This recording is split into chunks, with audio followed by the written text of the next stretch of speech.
Imaginemos por un momento que el caos aparente de Internet, las intrincadas redes de proteínas dentro de un ser vivo, o incluso cómo se van tejiendo y rompiendo las amistades humanas a lo largo de décadas. Ya es decir. Ya.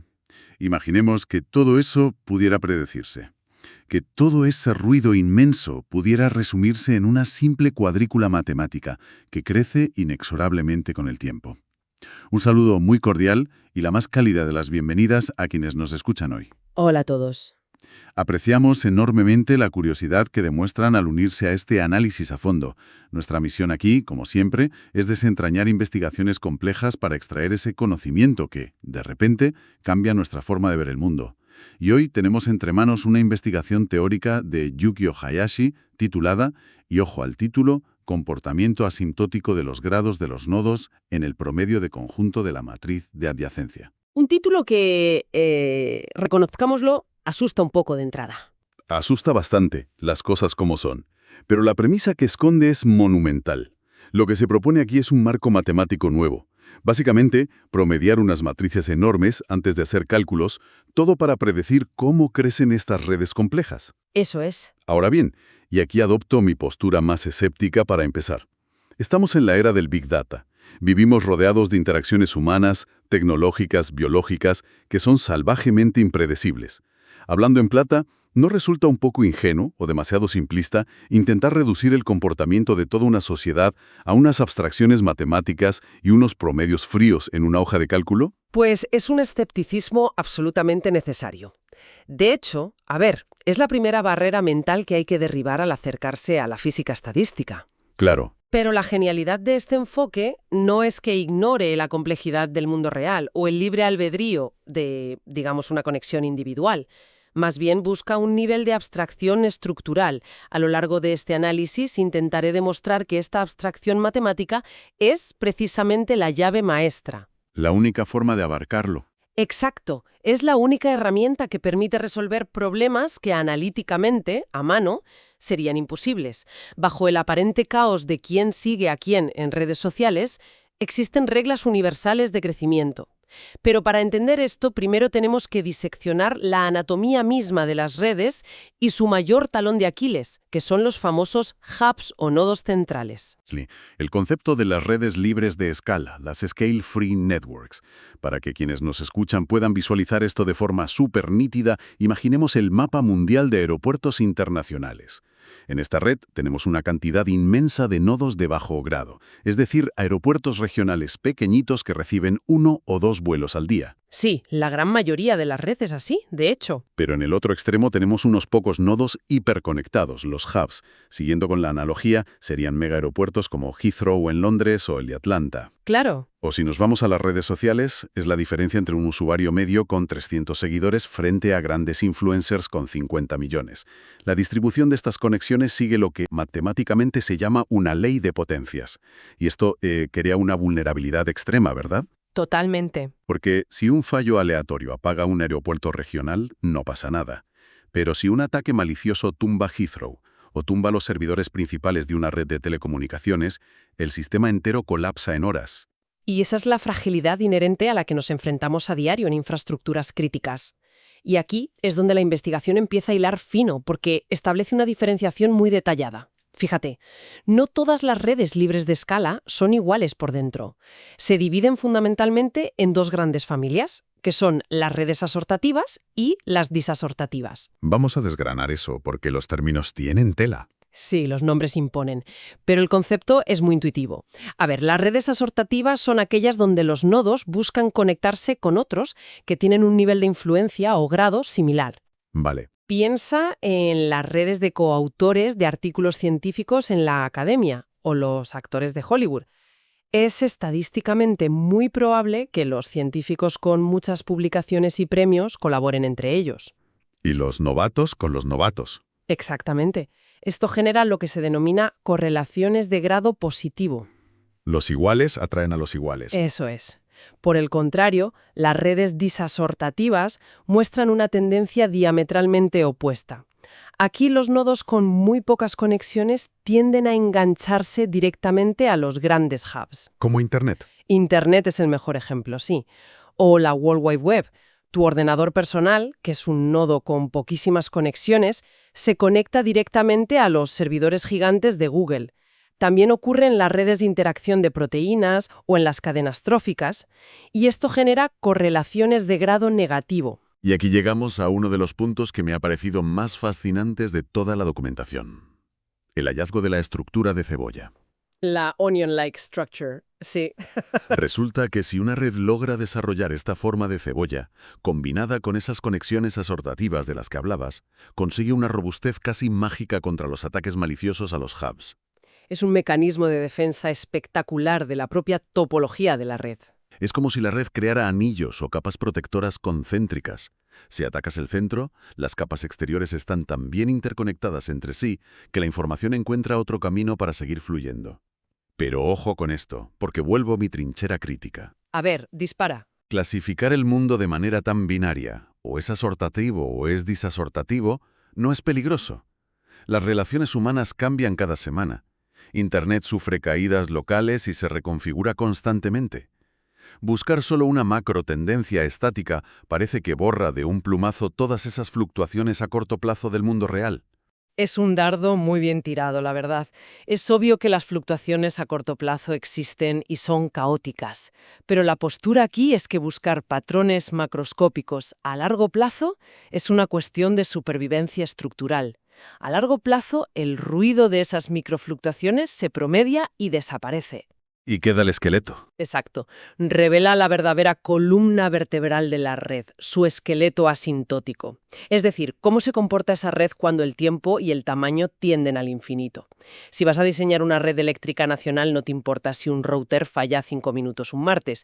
Te importa que el esqueleto resista un ataque coordinado. Claro, el panorama general. Y el problema histórico es que calcular estas topologías complejas como la estructura de cebolla con correlaciones asortativas hace que las ecuaciones matemáticas tradicionales colapsen. Por eso entra en juego la propuesta radical del paper, que es el uso del promedio de conjunto de la matriz de adyacencia. Vale, detengámonos aquí para visualizar qué es exactamente esta matriz, porque es el corazón de todo esto. Tradicionalmente, la ciencia de redes operaba generando miles de redes individuales por ordenador. Calculabas cada una por separado y al final hacías un promedio. Así se ha hecho siempre. Pero este nuevo enfoque le da la vuelta a la tortilla por completo. Se propone promediar las matrices que representan estas redes antes de realizar el cálculo final. Para quienes nos escuchan, imaginemos una matriz de adyacencia como una hoja de cálculo gigante. Una cuadrícula. Tienes filas y columnas, y cada una representa un individuo, un nodo. Sí, una tabla enorme. Si hay una conexión entre la fila 3 y la columna 5, pones un número. Si no hay conexión, pones un 0. Esa es la imagen perfecta. Y lo crucial es cómo esa cuadrícula viva evoluciona. Imagina que en cada tic del reloj matemático añadimos un nuevo nodo a la red. Un nuevo usuario que se abre una cuenta, por ejemplo. La hoja de cálculo tiene que crecer. Crece paso a paso. Y crece de una forma visualmente muy específica, añadiendo una L invertida en la esquina inferior derecha de la matriz. Claro, porque añades una fila y una columna. Eso es. Al entrar el nuevo nodo, se le asigna una nueva fila entera abajo y una columna entera a la derecha. Estas celdas nuevas contienen las probabilidades de que este recién llegado se conecte con todos los que ya estaban. Y un detalle matemático indispensable. La diagonal principal de esta gigantesca cuadrícula siempre es 0. Claro, la diagonal es donde el nodo de la fila 3 se cruza con la columna 3. Como un nodo no se conecta consigo mismo en estos modelos teóricos, pues la diagonal es todo ceros. Ceros absolutos. Y todo esto suena súper elegante en la teoría. De verdad que sí. Pero aquí es donde tengo que lanzar la crítica más dura. Y me baso en una advertencia que aparece al final de la propia investigación. Ya sé por dónde vas. Hablamos de una matriz que crece, y el espacio de almacenamiento informático que requiere es del orden de O de n al cuadrado. Así es, el ON al cuadrado. Hablando en plata, a nivel informático esto es una pesadilla absoluta. Pensemos en una red social real de hoy en día con 1.000 millones de usuarios. Si necesitas una cuadrícula de 1.000 millones de filas por 1.000 millones de columnas, estamos hablando de 1 trillón de celdas. Una barbaridad de datos. Y lo más sangrante es que la inmensa mayoría van a ser ceros, porque tú y yo no estamos conectados con 1.000 millones de personas. ¿Tiene algún sentido práctico en la era del Big Data consumir una cantidad bestial de memoria RAM y almacenamiento para guardar una cuadrícula vacía? ¿De verdad justifica el marco teórico este coste? Es indiscutiblemente el cuello de botella técnico de la propuesta. Mantener una matriz de ON cuadrado densa en la memoria RAM para redes planetarias es inviable en la práctica, pero contrarresto esta objeción con el propósito metodológico del análisis. A ver, Este marco justifica ese enorme coste computacional porque nos permite realizar cálculos numéricos iterativos ahí donde el álgebra y el análisis matemático teórico se estrellan contra un muro de ladrillo. ¿a qué te refieres exactamente con que se estrellan? Pues que cuando introduces correlaciones de grado, por ejemplo, forzar matemáticamente que nodos con 100 conexiones solo busquen a otros con 100 conexiones, las ecuaciones diferenciales clásicas que usábamos antes se vuelven intratables, no se pueden resolver a mano. Entiendo. La matriz prepromediada actúa como un simulador paso a paso, deja que el ordenador mastique las probabilidades iteración tras iteración. Sí, en el mundo real de la ingeniería de software se usan técnicas de matrices dispersas que borran los ceros para ahorrar memoria. Claro, para optimizar. Pero aquí el valor es puramente analítico. Nos otorga por fin una lupa para observar numéricamente cómo crece una red compleja que antes era invisible a las matemáticas. O sea, asumimos el coste de almacenamiento masivo a cambio de poder resolver lo irresoluble. Vale, te compro el argumento. Y de hecho la investigación no se queda solo en proponer la herramienta, sino que la pone a prueba con modelos muy famosos. Arrancan con el modelo de Barabás y Alberts, el modelo BA. Un clásico absoluto. Este es el gran pilar de la teoría de redes y explica una dicotomía fascinante. Por un lado, la conexión preferencial, la cruel regla de que los ricos se hacen más ricos. Si entras a una red, tiendes a seguir a la persona que ya tiene muchos seguidores, no al recién llegado.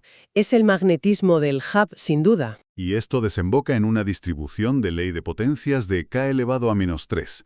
Para visualizarlo sin volvernos locos con la fórmula, es un gráfico donde al principio hay un pico altísimo de gente con apenas una conexión, y luego una caída en picado brutal que se extiende hasta el infinito con esos pocos hubs gigantescos. Una topología que es súper vulnerable, como dijimos antes. Totalmente. Y esto lo contrastan con la conexión uniforme, que es un mundo más igualitario. El nuevo nodo tira un dado y se conecta a cualquier nodo existente con la misma probabilidad. Tenga 1 millón de conexiones o 2. Exacto.